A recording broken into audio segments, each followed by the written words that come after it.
चलिए भाई, आज हम पढ़ेंगे प्रिपरेशन ऑफ डाईहाइड्रोजन। बहुत इंपॉर्टेंट है ये। प्रिपरेशन ऑफ डाईहाइड्रोजन कैसे की जाती है? तो डाईहाइड्रोजन कई तरह के मेथड से बना सकते हैं। उनमें से जो मेन मेथड है पहला, जैसे हम बात करते हैं फर्स्ट, तो फर्स्ट मेथड होता है इलेक्ट्रोलिसिस ऑफ वाटर। जी हाँ दोस्तों, अगर सवाल आता है कि हाइड्रोजन को प्योरेस्ट फॉर्म में प्राप्त करना है, किससे करेंगे? तो इलेक्ट्रोलिसिस ऑफ वाटर से ही किया जाता है अभी तक भी। ठीक है, कोई कंफ्यूजन मत लाना, सीधा बोलना। प्यूरिफाइड, एकदम हाईली प्यूरिफाइड हाइड्रोजन ऑब्टेन करनी है, किससे करेंगे?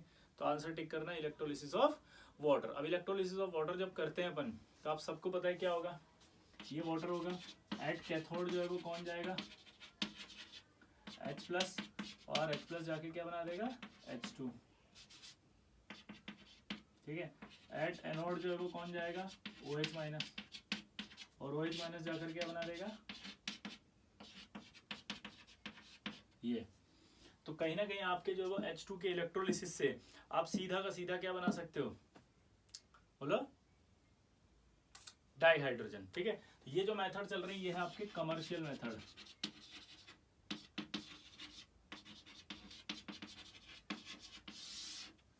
कमर्शियल मेथड में पहला अपन ने पढ़ा है अभी, कौन सा? Electrolysis of water.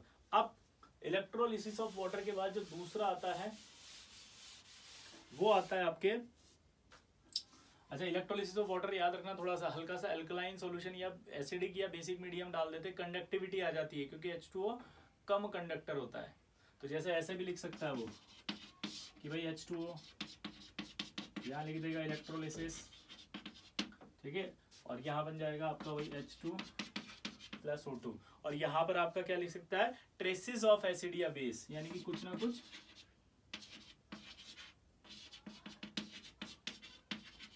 ये ट्रेसेस ऑफ एसिड और बेस, क्योंकि कुछ ना कुछ एसिडिक बिहेवियर या बेसिक बिहेवियर डालना पड़ता है ताकि कंडक्टिविटी ज्यादा आ जाए। अदरवाइज वाटर के न्यूट्रल होता है तो उसका इलेक्ट्रोलिसिस बहुत धीरे होगा। ठीक है, सेकेंड पॉइंट जो आता है कमर्शियल में इसका प्रिपरेशन का, वो आता है हाईली प्यूरिफाइड।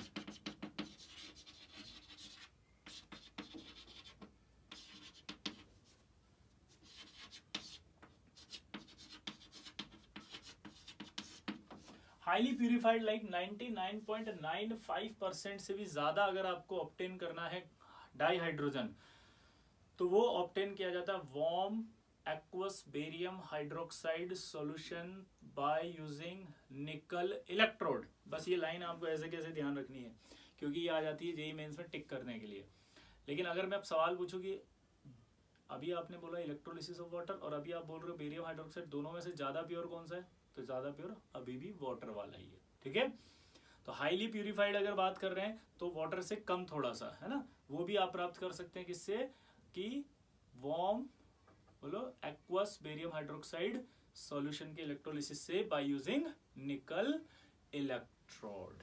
ठीक है, तो ये दूसरा जो मेथड है, ये दूसरा मेथड भी आप आराम से कर सकते हैं। ठीक है, तो दूसरा मेथड आपको समझ में आया, इसके अंदर कुछ भी नहीं है। ठीक, तीसरा जो मेथड आता है वो बहुत फेमस है, जो आपने पढ़ा भी है। तीसरा होता है कि it is by product of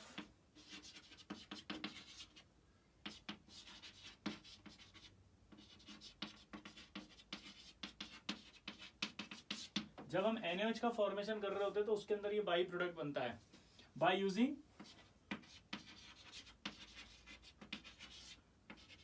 aqueous NaCl या ब्राइन सॉल्यूशन। ब्राइन सॉल्यूशन, जैसे अगर हम बात करें Cl माइनस की, तो आपको पता है ब्राइन सॉल्यूशन में Cl2 बनता था ऐसे, और अगर हम बात करें H2O की तो H2 प्लस, या हम बात करें, देखो एक्वस सॉल्यूशन की बात करते थे हम, तो एक्वस सॉल्यूशन के अंदर वैसे होता क्या था आपको पता होगा?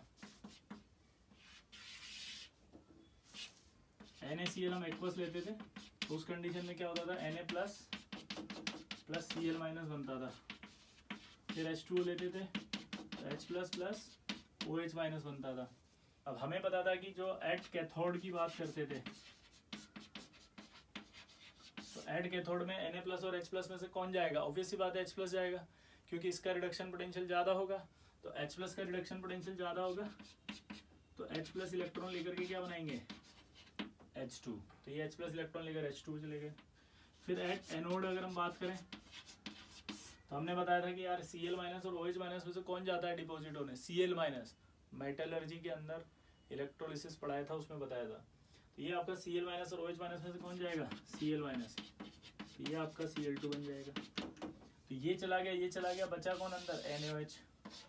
तो ये प्रिपरेशन ऑफ NaOH हो जाता था, pH 7 से ज्यादा हो जाता था। pH क्या होता था, 7 से ज्यादा। तो pH अगर 7 से ज्यादा हो रहा है तो बेसिक मीडियम हो रहा है, और साइड प्रोडक्ट के अंदर आप देखोगे तो यहाँ पर क्या बाहर निकल रहा है, H2। यहाँ क्या बाहर निकल रहा है, Cl2। हाँ या ना, बोलो। तो अब इसकी रिएक्शन को नॉर्मलाइज फॉर्म में लिखे तो NaCl- से क्या बन रहा है, Cl2। वाटर से क्या बना, H2+ OH-, क्योंकि वाटर के अंदर तो OH- गया नहीं, H गया तो H2 बना और OH- रह गया, तो H2 बना और OH- रह गया। यहाँ अगर आप देखो कहाँ गया वो, इसमें से क्या गया, Cl-, तो Cl- गया और Cl2 बन गया। ठीक है, तो ओवरऑल रिएक्शन अगर आप देखोगे तो Na plus Cl- plus water पड़ा रहेगा, जिसमें से एक H2 बनेगा, एक Cl2 बनेगा, और ये Na प्लस OH- एक्वस बनेगा। ठीक है, ये ओवरऑल रिएक्शन आ जाएगी। इसके मैकेनिज्म से समझ में आ गया ना ये क्या हो रहा होगा। पानी का तो कौन गया, H+, OH- बचा रह गया। NaCl में से कौन गया, Cl-, Na+ बचा रह गया।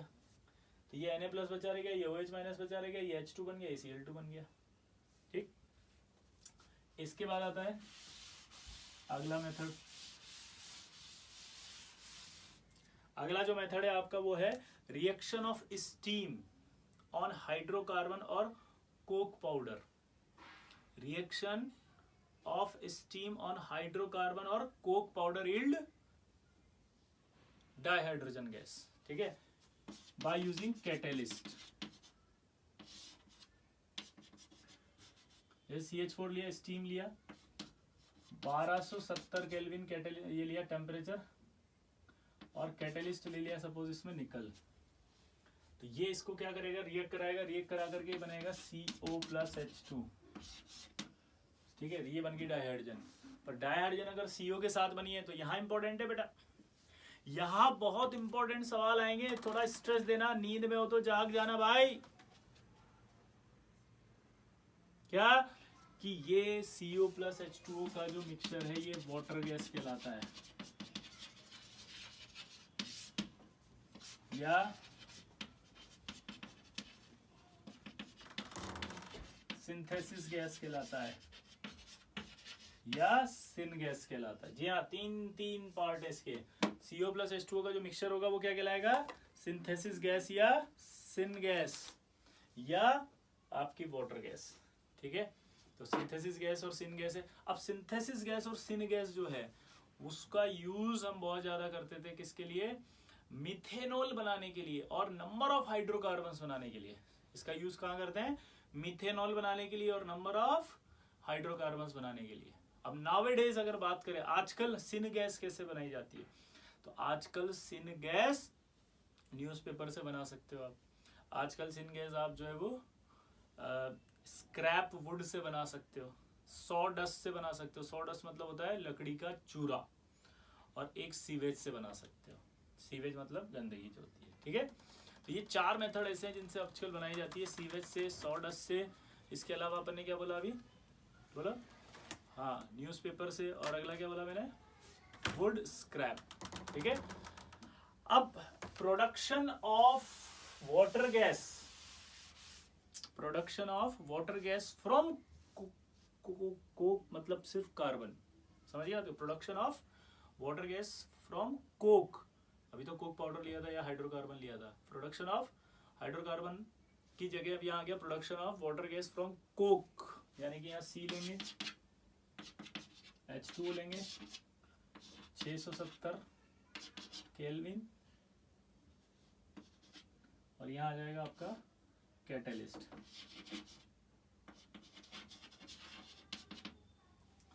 तो ये आपका production of water gas from coke is called call gasification. क्या कहलाता है? Call gasification. इसका मतलब है कॉल गैसिफिकेशन से ही होगा ये रिएक्शन। किससे होगा? कॉल, अच्छा ये 1270 केल्विन अभी लिखा था ना इससे पहले, तो 1270 केल्विन के बाद ही होगा। कैटलिस्ट वही निकल है, ठीक है। तो कॉल गैसिफिकेशन से आप बना रहे हैं, कॉल गैसिफिकेशन कहलाती है। अब अगर आपको यहाँ पर डाई हाइड्रोजन का प्रोडक्शन बढ़ाना है, तो फिर आपको डाई हाइड्रोजन का प्रोडक्शन बढ़ाने के लिए आपको यहाँ पर कार्बन मोनोऑक्साइड की रिएक्शन किससे कराई जाती है? स्टीम से। कार्बन मोनोऑक्साइड की रिएक्शन जो है वो स्टीम से कराते हैं, ठीक है। और यहाँ कैटलिस्ट लेते हैं। अब यहाँ कैटलिस्ट जो लेते हैं वो लेते हैं Fe2O3 और Cr2O3। यहाँ जो आपका कॉल गैसिफिकेशन, तो इस रिएक्शन का नाम था ऊपर वाली का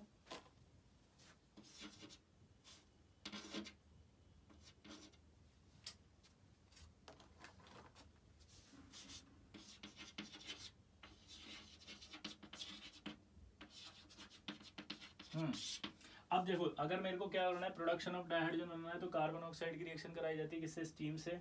673 केल्विन पर कैटलिस्ट होता है आयरन प्लस ये। इस प्रोसेस का नाम होता है, इस रिएक्शन का नाम होता है वाटर गैस शिफ्ट रिएक्शन या बॉश प्रोसेस।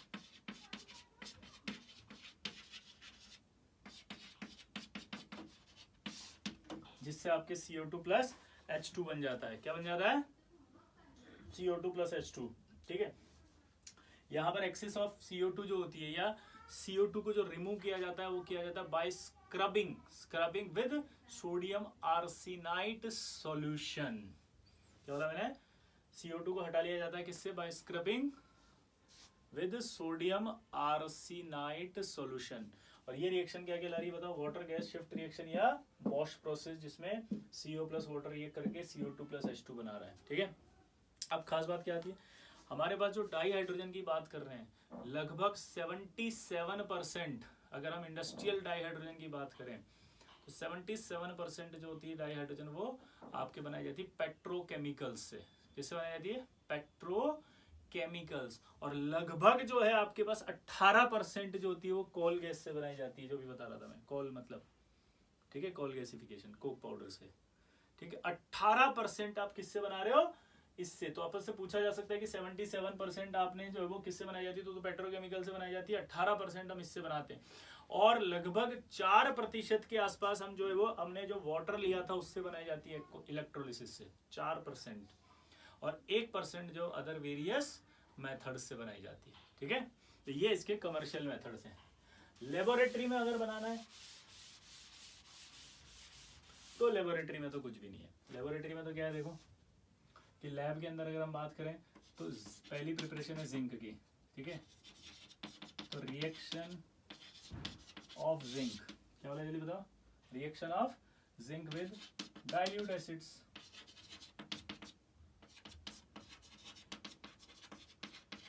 ये आपके ग्रेन्युलेटेड जिंक लिया जाता है, जिंक डस्ट लिया जाता है, या जिंक लिया जाता है, कुछ भी ले लो। डाइल्यूट H2SO4 से रिएक्शन कराई थी तो अपन ने पढ़ा था ZnSO4 प्लस H2 बनता है। डाइल्यूट HCl से कराई थी तो भी ZnCl2 प्लस H2 बना था, याद है? सॉल्ट में पढ़ाया था। दूसरा डिवार्डा वाले बताया था, तो reaction of zinc with alkaline solution. तो यहाँ पे जिंक की रिएक्शन अगर Na से कराएं तो भी आपका क्या बनेगा? Na2ZnO plus H2। इस तरह से लेबोरेटरी में भी आप डाइहाइड्रोजन बना सकते हैं। तो लेबोरेटरी में डाइहाइड्रोजन बनाने का तरीका आपके सामने है। तो ये आपकी प्रिपरेशन ऑफ डाइहाइड्रोजन समाप्त हुई, ठीक है।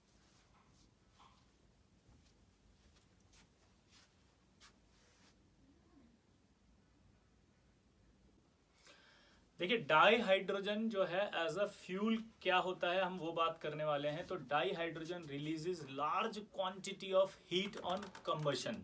या दोस्तों, लार्ज अमाउंट ऑफ हीट या लार्ज अमाउंट ऑफ आपके जो एनर्जी रिलीज करेगा ये ऑन कंबशन। समझिए बात को। तो इसका जो कंपैरिजन अगर हम करें लाइक एलपीजी से, मीथेन से, कि ये कितना अमाउंट ऑफ एनर्जी रिलीज कर रहा है, तो कंपैरिजन के लिए हम एक टेबल बना रहे हैं। और उस टेबल में क्या आ रहा है देखना जरा।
ठीक है, देखिए कंपैरिजन की बात कर रहे हैं। डाई हाइड्रोजन गैस फेज में हो, लिक्विड में हो, एलपीजी हो, CH4 हो और ऑक्टेन हो, तो इनका जो है एनर्जी मोल में, पर मोल क्या आएगा, ठीक है, इनका आपका जो है वो ग्राम में क्या आएगा, और इनका जो है आपके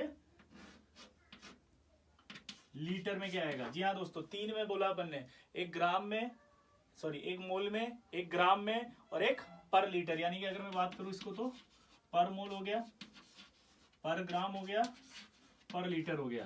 तो इसकी बात करते हैं तो 286, 285,